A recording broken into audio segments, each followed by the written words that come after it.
जय मसीह की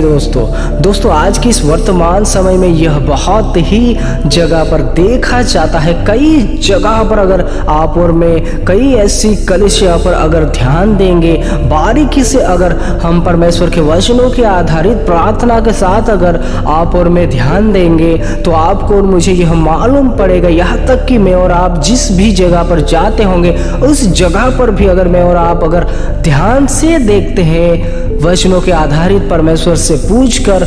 तब हम यह जरूर ध्यान देने पाते हैं कि बहुत सी ऐसी जगह पर, बहुत सी ऐसी कलीसियाओं में अभी भी आत्मिक ग्रोथ जो है वह रुकी हुई है, या यूं कहे कि प्रभु के लोग जो है जो कि परमेश्वर के पीछे चल रहे हैं, उनका आत्मिक जीवन जहां पर था वहां पर ही रुका हुआ है। अगर दोस्तों आप एक ऐसे आम मसीही भी होंगे और अगर आप एक वचनों के जानकार होंगे या परमेश्वर के वचनों को जानते होंगे और आप परमेश्वर से प्रार्थना करते होंगे, तो दोस्तों आप उस वचन को रखकर हर एक व्यक्तियों को अगर आप देखोगे तो आप और में परख नहीं पाते हैं। क्योंकि दोस्तों ज़्यादातर जो देखा है कई जगहों पर, कई स्थान पर कलीसिया के ऊपर ध्यान ही नहीं दिया जाता। सीधी बातों में कहे तो उस जगह पर परमेश्वर के वचनों की शिक्षा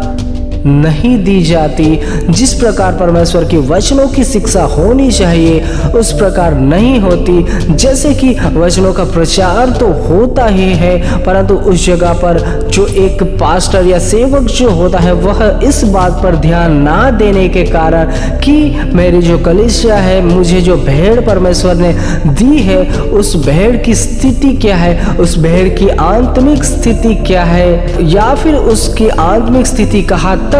बढ़ी हुई है, या वह परमेश्वर के वचनों में बढ़ पा रहे हैं, उनका जीवन बदलने पा रहा है कि नहीं पा रहा है, इस पर ज़्यादातर नहीं ध्यान देने के कारण कलीसिया की स्थिति जहाँ की वहाँ ही रुक जाती है दोस्तों।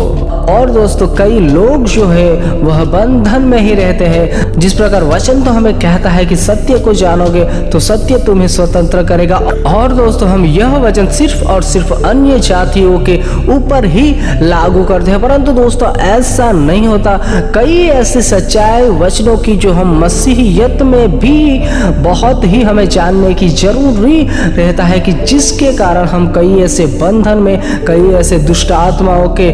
फंदे में फंसते ही रहते हैं। इसका कारण एक ही है कि कलीसिया जो है, जो मसीही व्यक्ति जो है वह आत्मिक जीवन में आगे नहीं बढ़ पा रहे हैं। और दोस्तों कई सेवक, कई पास्टर सोच में पड़ जाते हैं कि आखिरकार कलीसिया की ग्रोथ कैसे बढ़ाई जाए, और वह प्रार्थना भी करते हैं, वचनों को भी बहुत ही पढ़ते हैं, फिर भी उन्हें समझ में नहीं आता। दोस्तों अगर मुझे और आपको हमारे एरिया में ऐसा दिख पड़े तो दोस्तों मुझे और आपको तो प्रथम तो पहले हमारे घमंड को, हमारे नॉलेज को, हमारे स्टडी को साइड में रखकर एक बात सोचने की जरूरत है और परमेश्वर से पूछने की जरूरत है कि आखिरकार हमारी जो कलीसिया है, जो हमारी भेड़ है, जो परमेश्वर की भेड़ है, वह किस जगह पर चूक रही है, या फिर उसे किस शिक्षा की जरूरत है। और दोस्तों मुझे और आपको एक एक पॉइंट लेकर एक एक स्टेप उससे होकर गुजरना पड़ेगा,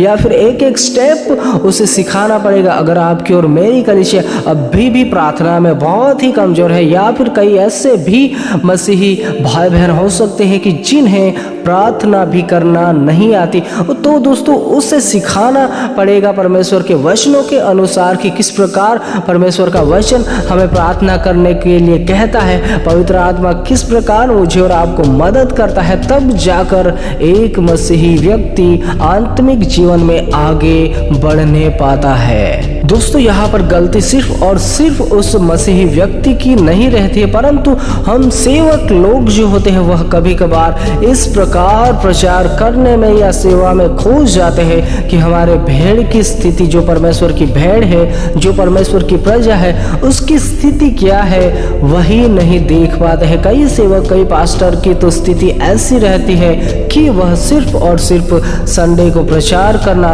और उसके बाद उस व्यक्ति व्यक्ति पर या फिर कलीसिया के लोगों पर ध्यान नहीं देते और फिर दूसरे संडे ऐसा करते करते उसके 1 साल 2 साल या 3 साल या 5 साल भी निकल जाते हैं, परंतु उस कलीसिया के लोगों का जीवन नहीं बदलने पाता है जिस प्रकार परमेश्वर का वचन कहता है। दोस्तों सबसे पहले तो मुझे और आपको ध्यान देना पड़ेगा कि जो परमेश्वर की प्रजा है उसे किस चीज की जरूरत है या किस विषय में वह पीछे रह चुके हैं, किस विषय से वह दूर है, और हमें उसके अनुसार उन्हें सिखाना होगा। एक स्टेप के बाद दूसरा स्टेप, दूसरे के बाद तीसरा, ऐसे करते करते अगर आपकी कलीसिया शायद ऐसी भी हो सकती है जो छोटी से छोटी बात मसीहियत में नहीं जानते होंगे, तो दोस्तों उसे उसके बारे में भी बताने की बहुत जरूरी है, ताकि दोस्तों आने वाले समय में कलीसिया की ग्रोथ बढ़ने पाए। दोस्तों